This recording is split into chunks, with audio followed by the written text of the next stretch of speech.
Buenas tardes, es un placer estar nuevamente con ustedes en esta semana especial que es la Semana de la Reforma. Ya hemos estado considerando algunos de los temas que estaremos viendo en el transcurso de esta semana y quiero recordarles que el tema general que vamos a estar considerando es la responsabilidad social de la Iglesia. Eso es lo que vamos a estar viendo en esta semana. A mí en lo personal me correspondió los cambios introducidos por Farel y también por Calvino en Ginebra. Es lo que trataré de desarrollar en este instante, en este momento.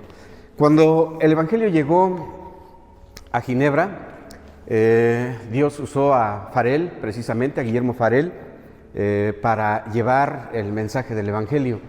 Y es de todo sabido que Europa se encontraba en decadencia precisamente en el tiempo en que se dio este movimiento religioso, cultural, social, económico incluso también de la Reforma protestante del siglo XVI. Tenemos que reconocer que también estos cambios pues los estaba impulsando el movimiento del Renacimiento, que tenía como fundamento el humanismo. Bueno, allí encontramos estas dos corrientes. Y creo que es interesante que veamos precisamente el asunto de la responsabilidad social de la Iglesia. Muchas veces pensamos, o generalmente los creyentes pensamos que la Iglesia no tiene ninguna responsabilidad social, no tiene absolutamente ningún compromiso con el mundo, no tiene ningún ministerio, ninguna vocación para las cuestiones que se desarrollan pues en el trajín de la vida y claro, pues estamos hablando de la sociedad. Esta forma de pensar creo que es parte de la herencia que nos dejó la filosofía griega. La filosofía griega era dualista y es dualista por su propia naturaleza. En la filosofía griega se habla de lo bueno y de lo malo, del espíritu y de la carne, de Dios y de los demonios. Y regularmente siempre se desprecia, cuando se habla del alma o del espíritu y la carne o el cuerpo, siempre se termina despreciando el cuerpo. No así con la Escritura. La Sagrada Escritura nos habla del valor tan grande que tiene el alma, pero de la misma forma el cuerpo, el cielo, pero también la tierra, el mundo en el cual vivimos. Así es que cuando Farel llegó a Ginebra con estas ideas, ¿no?, que pues había aprendido y que habían manado precisamente del movimiento de la Reforma, llegó a Ginebra y llegó para encabezar precisamente estos trabajos de la Reforma allí en Ginebra. Y al llegar a Ginebra, Farel empieza a trabajar con los franceses y les empieza a predicar en su propio idioma. Estos franceses habían salido huyendo de Francia precisamente por la persecución religiosa y ahora estaban asilados nada menos que en Ginebra, Suiza.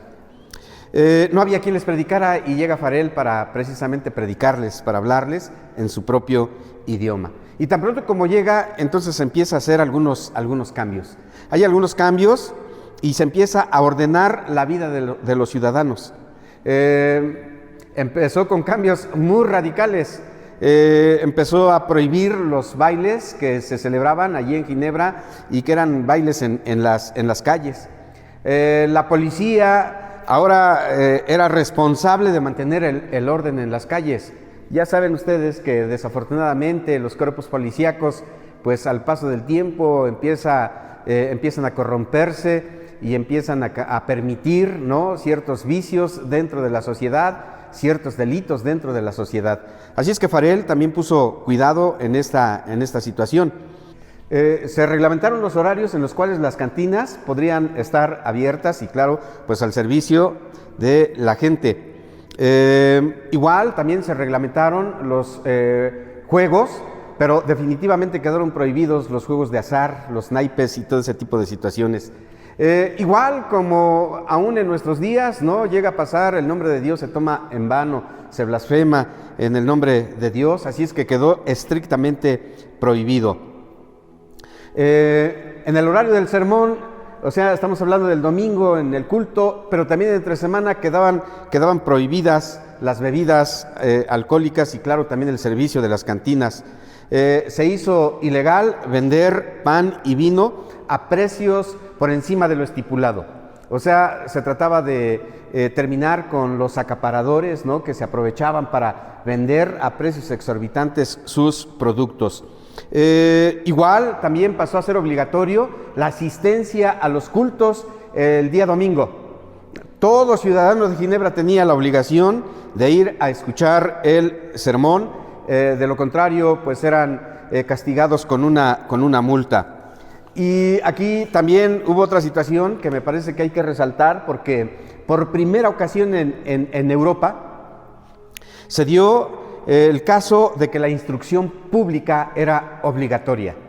La educación estaba restringida solamente a cierto tipo de personas, pero una vez que llega Farel, entonces impulsa precisamente que la educación sea pública, abierta a todos los ciudadanos de Ginebra.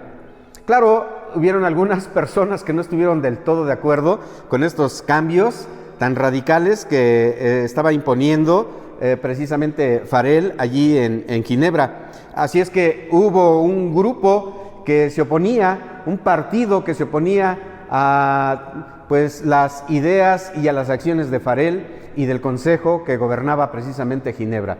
A este grupo, a este partido se le conocía precisamente como los libertinos, ¿no? Y había demasiado descontento. Y bueno, la palabra de Dios creo que es clara, dice que la carne no se somete a la ley de Dios, ni tampoco puede. Claro que se esperaban reacciones adversas y ya las estaba sufriendo Farel. Y precisamente Calvino llegó en ese preciso momento, allí en ese tiempo de reformas, no solamente de reformas que tenían que ver con el culto, con la iglesia, con los ritos, con la liturgia. Estamos hablando que aquí había una reforma en la vida de la sociedad, Ahora el Estado, cuando menos el consejo que gobernaba, también estaba siendo reformado o reformada. La policía estaba siendo reformada y claro, pues todas estas cosas eran parte de la vocación que tiene todo siervo de Dios y que tiene la Iglesia de Jesucristo. Juan Calvino tenía 27 años cuando llega precisamente a Ginebra y Calvino solamente iba de paso. Realmente su intención no era quedarse en Ginebra. Sin embargo, Farel ve en Calvino una persona con mucho potencial, así es que lo invita una y otra vez y Calvino se resistía. Hasta que finalmente Farel pues prácticamente declara una maldición contra Calvino en caso de que no obedeciera a la voluntad de Dios, en el sentido de que se tenía que quedar allí en Ginebra. Se dice que Calvino quedó aterrorizado por dicha maldición y pues acepta pues aquello que podríamos llamar esa invitación de Farel, y ahora empiezan todavía muchísimas más reformas, hay mayores medidas para reglamentar no solamente la vida de la iglesia, sino de la vida de la sociedad, la vida que se daba en la convivencia de los ciudadanos de allí de Ginebra. ¿Qué fue lo que llevó a Farel y a Calvino precisamente a estas acciones radicales? ¿Qué fue lo que les llevó? Y no nos queda otra más que decir que la Sagrada Escritura, porque la Sagrada Escritura es agua que renueva. Europa estaba pudriéndose moralmente y se estaba derrumbando económicamente. La pobreza era tremenda, la prostitución estaba en su auge, la injusticia no la había. Y si el movimiento de la Reforma no se hubiera dado, algunos historiadores dicen que hubiese sido pues el ocaso, la muerte de la cultura occidental, la muerte de toda Europa. Quiero mencionar solamente 3 puntos que me parece que son fundamentales y que fueron la base que llevó a Calvino y a Farel y a todos los reformadores a estos cambios radicales en su sociedad. En primer lugar, Farel, Calvino y los reformadores creían que Dios es el creador de los cielos y de la tierra. Dice Génesis capítulo 1, verso 1, en el principio creó Dios los cielos y la tierra. Dios es el Señor de los cielos y Dios es el Señor de la tierra. De acuerdo a la concepción bíblica de la realidad del cosmos, del universo, del mundo, no hay 2 realidades, hay una sola realidad. El cielo y la tierra son una realidad. Y el Señor del cielo y de la tierra es uno solo, el que hizo precisamente los cielos y la tierra. El cielo no es mayor. La mentalidad popular es esta, ¿no? Que Dios habita en los cielos y por lo tanto, pues es superior a la tierra.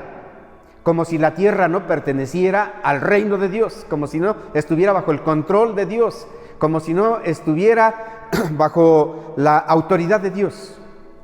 De acuerdo a Génesis capítulo 1, verso 1, Dios es el creador del cielo y de la tierra, es Señor del cielo y de la tierra, es soberano del cielo y de la tierra, y además ejerce su autoridad y su voluntad tanto en el cielo como en la tierra.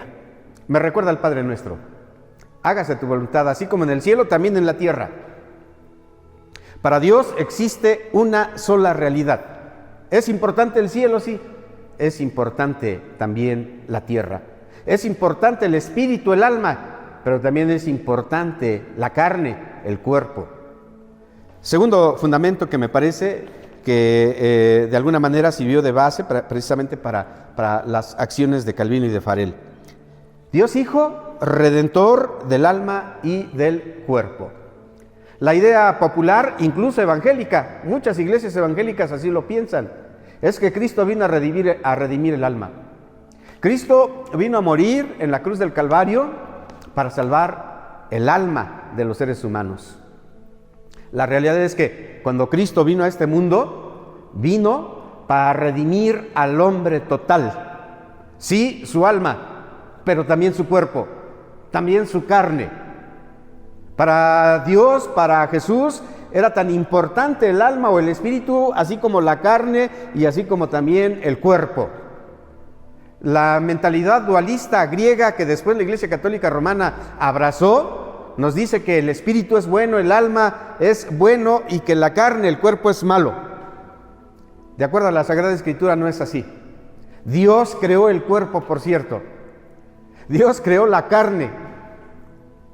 Así es que cuando Jesucristo vino a este mundo, vino precisamente para redimir tanto el alma como el cuerpo.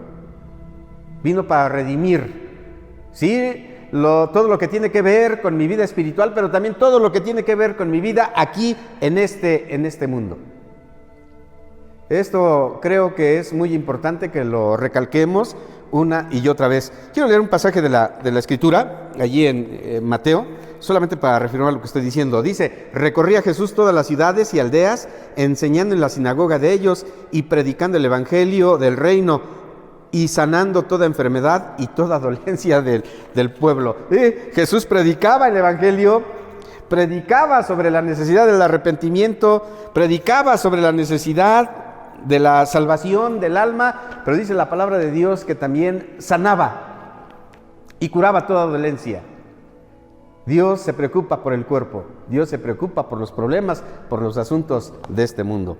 El tercer punto que quiero mencionarles es que la iglesia tiene como vocación la sanidad social. La sanidad social. La iglesia no puede escabullirse, no puede esconderse de la realidad de este mundo, de la realidad en la que vive. Sí, nos damos cuenta, ¿no?, de tantos problemas, cuando menos que hay aquí en nuestro país, en México. Hablando de la corrupción, de la injusticia, de la explotación, hablando del cohecho.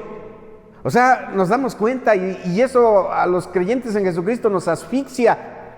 Sentimos que no podemos más. Pero tristemente el poder del evangelio se ha encerrado en los templos.